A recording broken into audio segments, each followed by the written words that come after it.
Here are my quick tips for getting the most out of your scuba footage. We're going to start by talking about camera setup and lens filters, then move on to making quick color correction to your scuba footage for fast cleanup. First, we're going to talk about frame rates. My playback speed is always 30 frames per second, but I only record scuba footage in 60 frames per second for a few reasons. Many times I could get only about 2 seconds of usable footage for something that tends to be camera shy. By usable footage, I mean the closest, clearest, and smoothest segment of the sea life that I'm filming. By slowing down my 60 frames per second to 30 frames per second, I can stretch 2 seconds into 4 seconds, which is plenty, as most viewers are ready to see something new by 4 seconds unless it's something epic or unusual. Many people ask how I get so close to marine life without spooking them while keeping the footage smooth. Generally, I try to give strong, smooth kicks to get me close to my subject, then stop kicking to stabilize the camera as I glide towards the sea life, which keeps me from stressing the animal. Then I will slowly inhale or exhale to control my buoyancy and become a human camera boom, which makes for more interesting shots. Red filters restore much of the color lost at depth. They snap on easy and they stay secure. I use the CYD filter from Snake River Prototyping because it's a quality piece. As you can see, without the red filter, the camera picks up heavy in the blue and green.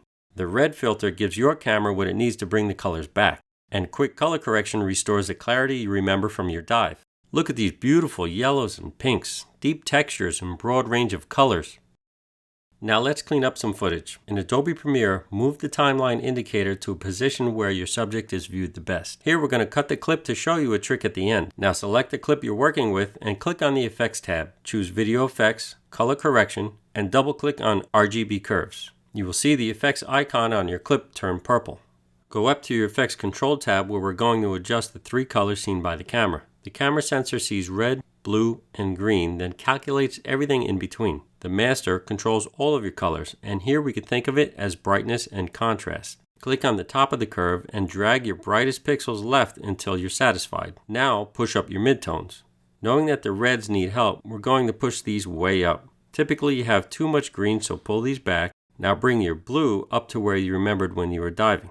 Turn the effects on and off to see the progress you've made. Now let's say that you filmed another clip under the same lighting conditions. With no color effect on your clip yet, it is easiest to select the clip that you already corrected, then click on your RGB curves. Copy this effect by pressing Ctrl-C on a PC or Command-C on a Mac. Then select the next clip and press Ctrl-V or Command-V to paste the effect onto the footage, giving you an easy starting point for adjusting the clip. Hopefully this will get you started. If you're interested in refined control over your colors using graphs, scopes, wheels, and multiple adjustment parameters, then check out our tutorial on color correction and color grading.